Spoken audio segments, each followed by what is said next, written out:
Почитувани, за да се развива македонската економија, за да биде тој развој одржлив и за да има нашата земја иднина, мораме да имаме енергија и патишта. Само така, со прифатлива цена на енергијата и со добра патна мрежа ќе се поттикнат домашните и странските инвеститори. Фирмите ќе бидат конкурентни и ќе се отвораат нови работни места. Сето ова од секогаш му е јасно на СДСМ и лесно може да се види. Во годините кога СДСМ беше на власт, изградени се најголемите инфраструктурни објекти во Македонија, од кои што корист имаат сите граѓани. Ја подигнавме хидроелектраната Козјак, која е единствениот голем енергетски објект изграден во земјава во последните 20 години. Изградивме повеќе од 200 км автопатишта низ целата држава, вклучувајќи ја и обиколницата околу Скопје. Наспроти ова, во последните 6 години, сведоци сме дека власта на ВМРО ДПМН целосно ги запостави инвестициите во инфраструктурата. Се градеше по само 1 километар автопат годишно.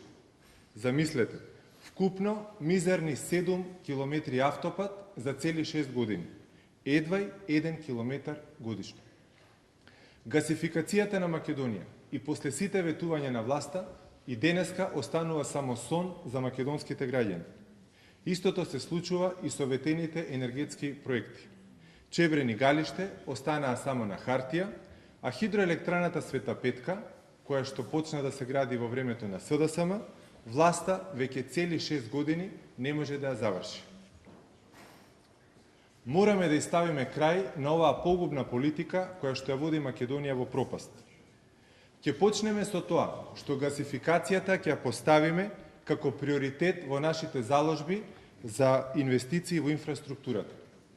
Градоначалниците на СДСМ и покрај сите обструкции најдоа пари и начин и донесоа газ во Струмица и Куманово, а од ова граѓаните и фирмите во тие градови веќе ги чувствуваат придобивките.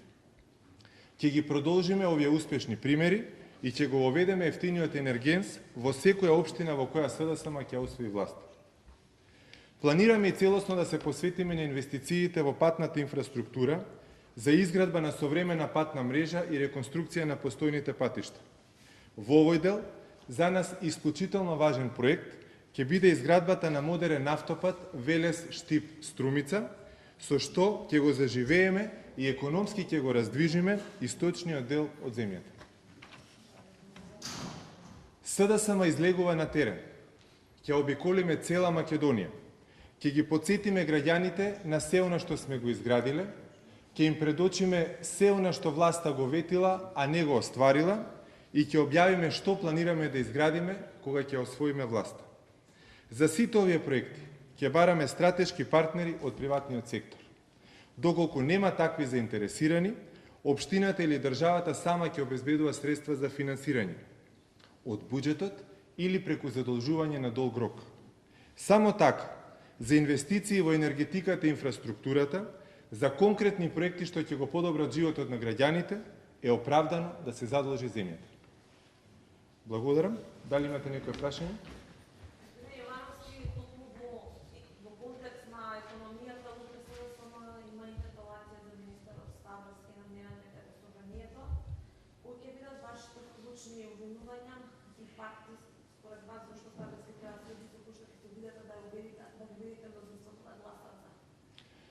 Значи, СДСМ мотивите за интерпелацијата ги обелодени тогаш кога ја поднесе интерпелацијата. Жално е што наместо Ставрески сам да си поднесе оставка, бидејќи никој не му верува веќе за она што го зборува и она што го прави во економијата, тоа мора да оди низ ваква постапка. И она што СДСМ го зборува во однос на работењето на Ставрески, веќе им е јасно на сите граѓани, останува само да им се доразјасни и на пратениците од власта на седницата на која што ќе се расправа за интерпелацијата. Има прашање, Лилија Кубовска, коалицијскиот партнер на Груевски пратеник до собранието порача дека нема да го видите и дека ќе биде заџабено. Денеска на пресата. Вака сега, значи, доколку пратениците од владеачкото мнозинство не ги прифатат аргументите, тогаш тоа значи дека тие се водат по некои други критериуми, не по рационалните аргументи. Зошто? Затоа што кога некој ситуацијата е ваква, она што го направи Ставревски и оваа влада во поглед на проекциите од почетокот на годината, вие како еден лош прогнозер за временска прогноза. Замислете ситуација во која што вие ја гледате временската прогноза и прогнозерот ви кажува дека ќе биде сончево времето. После 3 дена ви кажува дека сега треба да бидеме срекни ако не падне снег до крајот на неделата. Во меѓувреме вие сте накиснали од дождот кој што заврна.